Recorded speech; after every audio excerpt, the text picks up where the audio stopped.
10 రూపాయలకి 20 రూపాయలకి విమోచించబడలేదు. 1,00,000 రూపాయలకు నువ్వు విమోచించబడలేదు. 1,00,00,000 రూపాయలు కాదు నువ్వు విమోచించబడలేదు. సరాసరి దేవుడు ప్రాణం పెట్టేంత విలువ నువ్వు. గట్టిగా కేకలేయాలి. ప్రాణం పెడితే అప్పుడు తూగింది. ప్రాణం పెడితే అప్పుడు తూగింది తక్కడ.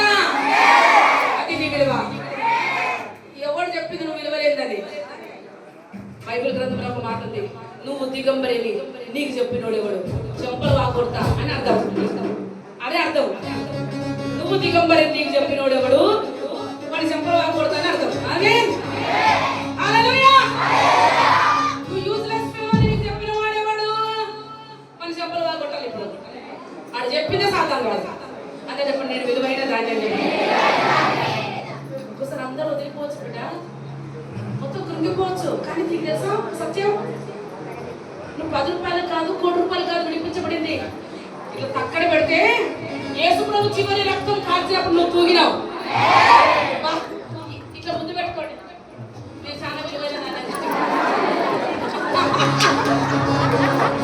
సైతానికి ఉడుకుతుంటది. ఇప్పుడు ఉడుకుతుంటుంది అది. అదే చెప్పండి, నేను చాలా విలువ చెప్పండి. సిలువను చూడగానే నాకు విలువ ఎంతో తెలిసిందే.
వచ్చింది.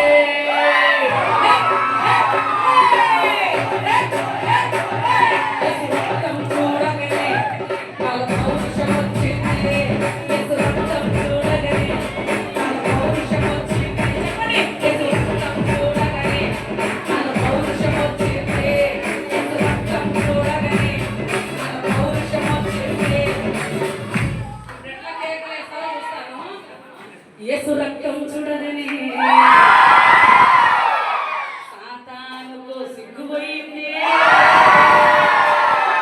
अड़गड़े तब क्या हुआ तब क्या हुआ मेरा स्टाइल बदल गया चलन बदल गया मेरा स्टाइल बदल गया चलन बदल गया मेरे बात बदल गया मेरे रूप बदल गया मेरे बात बदल गया मेरे रूप बदल गया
సిలువను చూడగానే ఒక ధననిధి దొరికింది సిలువను చూడగానే ఒక ధననిధి దొరికింది చెప్పండి సిలువను చూడగానే ఒక ధననిధి దొరికింది సిలువను చూడగానే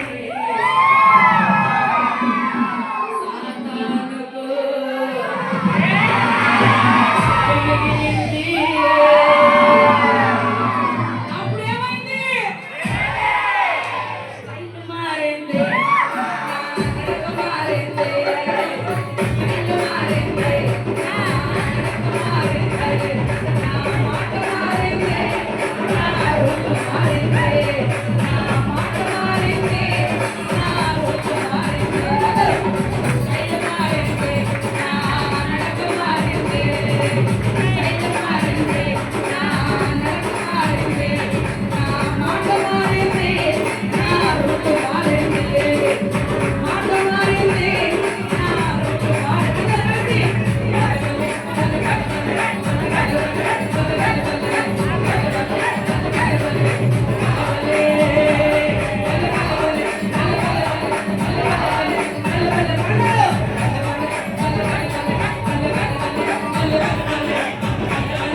నీ గురించి లోతులు నాకు తెలుపుతున్నా నేను చెప్తున్నా ప్రార్థన అవసరం లేదమ్మా నువ్వు స్తుతిస్తుండగా సాతాను కట్టిన ప్రతి గోడ కూలిపోతుంది